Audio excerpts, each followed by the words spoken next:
Senandung Azalea, episode 18, It Wasn't Love. Sejak awal menikah, Aska selalu mengabariku setiap kali dia akan pulang larut.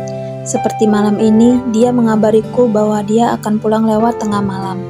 Aku tak membalas pesannya, tak seperti yang biasa kulakukan sebelum perdebatan kami. Belakangan ini, dia memang sering pulang larut. Namun, apa peduliku? Entah benar dia lembur atau sedang bersenang-senang, terserah saja. Bayangan Aska bersama wanita semampai itu muncul lagi di benakku. Aku menggelengkan kepala untuk menghalau bayangan tersebut. Aku tidak peduli, tegasku lagi dalam hati. Lantas memutuskan untuk tidur. Walaupun di kamarku ada AC, entah kenapa aku merasa gerah dengan piyama berbahan lembut yang kukenakan.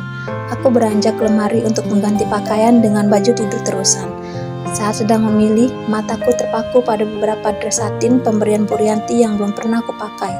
Kupilih salah satu dari dress itu untuk kukenakan. Toh, aku hanya memakainya di kamarku. Aska tak akan melihatnya, gumamku. Setelah beberapa lama tertidur, aku terbangun karena tenggorokanku terasa kering. Dengan mata setengah terpejam, aku menoleh ke nakas di samping tempat tidur. Aku lupa membawa tumbler air minum tadi. Akhirnya aku bangkit juga karena merasa sangat haus. Jam ponselku menunjukkan pukul 11 malam kurang. Aska sepertinya belum pulang. Aku tak perlu berganti pakaian terlebih dahulu. Kuseret langkah keluar kamar dan berjalan pelan menuju dapur. Seluruh ruangan gelap karena tadi semua lampu sudah kumatikan. Tanpa menyalakan lampu, aku membuka kulkas. Meski temaram, aku masih bisa melihat dengan jelas karena ada pendar lampu dari balkon. Usai menuang air ke gelas dan minum, aku masukkan kembali botol kaca yang tadi kuambil ke dalam kulkas. Begitu menutup pintu kulkas, tiba-tiba aku merasa bergidik, seperti ada seseorang berdiri di dekatku. Segera aku berbalik dan tersentak mendapati seorang pria kini sudah berdiri di hadapanku. Jantungku berdebar kencang karena merasa sangat terkejut. "Aska," ucapku lega ketika menyadari siapa yang sedang berdiri di depanku. Tanpa sadar, aku meletakkan sebelah tanganku ke dadanya. Kami saling berhadapan dengan jarak yang sangat dekat. Aska memandangiku. Aku masih merasa belum hilang dari keterkejutanku ketika kemudian Aska menyentuh pipiku. Aska lalu mengangkat wajahku perlahan dan mengecup bibirku lembut dengan sebelah tangannya memeluk pinggangku. Sejenak aku terdiam. Jantungku masih berdebar ketika tiba-tiba ia melepaskan pelukan. Aska mundur beberapa langkah. "Maaf," ucapnya pelan sambil mengatur napas. "Maafkan saya, Azalea," kata Aska lagi dengan suara parau. Aska menatapku beberapa saat, mengusap wajahnya lantas berjalan meninggalkanku menuju kamarnya. Sementara aku masih mematung memandanginya hingga berlalu. Aku berusaha meredakan debaran jantungku sambil mengingat apa yang baru saja terjadi. Was it a kiss? I guess so. Aku berkata pada diri sendiri.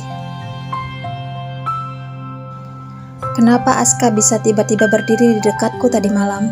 Seingatku, aku tak mendengar suara langkahnya. Dan bukankah Aska bilang dia akan pulang larut malam? Dia masih mengenakan pakaian kerjanya tadi malam. Ia bahkan belum melepas jasnya. Aku menghela napas, lalu menyesap tehku.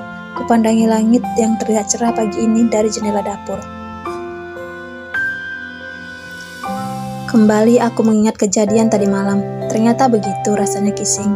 Tanpa sadar aku memegangi bibirku. Namun, aku segera menurunkan tanganku ketika kulihat Aska keluar dari kamarnya dan berjalan ke arahku. Ia sudah rapi dengan pakaian kerjanya. "Azalea," panggil Aska pelan. Aku menoleh sekilas lalu menyesap teh lagi. Kami tidak saling bicara untuk beberapa saat.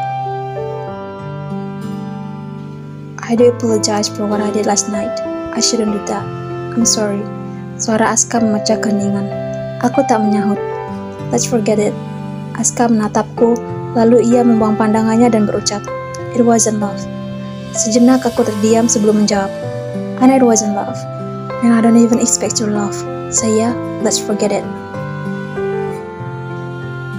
Aska kembali menatapku dan memandangi wajahku beberapa saat. Ia mengangguk lantas berbalik dan berjalan meninggalkanku. Setelah Aska menghilang dari pandanganku, aku kembali menatap jendela.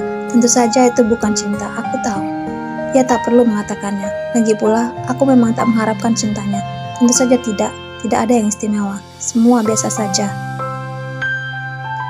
Aku tak tahu apa yang mengganggu pikiranku, tetapi aku merasa resah. Perlahan aku melangkah ke ruang tengah, menyalakan pemutar musik di televisi. Entah kenapa tiba-tiba aku ingin mendengarkan musik. Lantunan lagu kemudian memenuhi ruangan. Sebaiknya aku kembali tidur, gumamku usai mendengarkan beberapa lagu. Aku pun beranjak ke kamar meski sebenarnya aku tak sedang ingin tidur. Seharian itu aku tak bersemangat melakukan apapun. Sorenya aku mendapat telepon dari Pak Raditya yang mengabarkan bahwa Bu Rianti sakit. "Mama sakit apa, Pak?" tanyaku cemas. Pak Raditya menjelaskan bahwa Bu Rianti sedang sakit tetapi tidak mau dibawa ke rumah sakit. Dokter keluarga sudah datang memeriksa dan mengatakan tidak ada yang perlu dikhawatirkan dari kondisi Bu Rianti. Hanya perlu istirahat saja dan tidak banyak pikiran.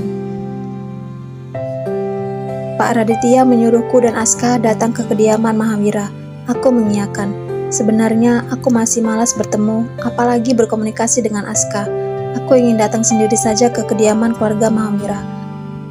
Namun, mau tak mau aku harus menunggu Aska menjemput sepulang kerja dan berangkat bersama ke sana.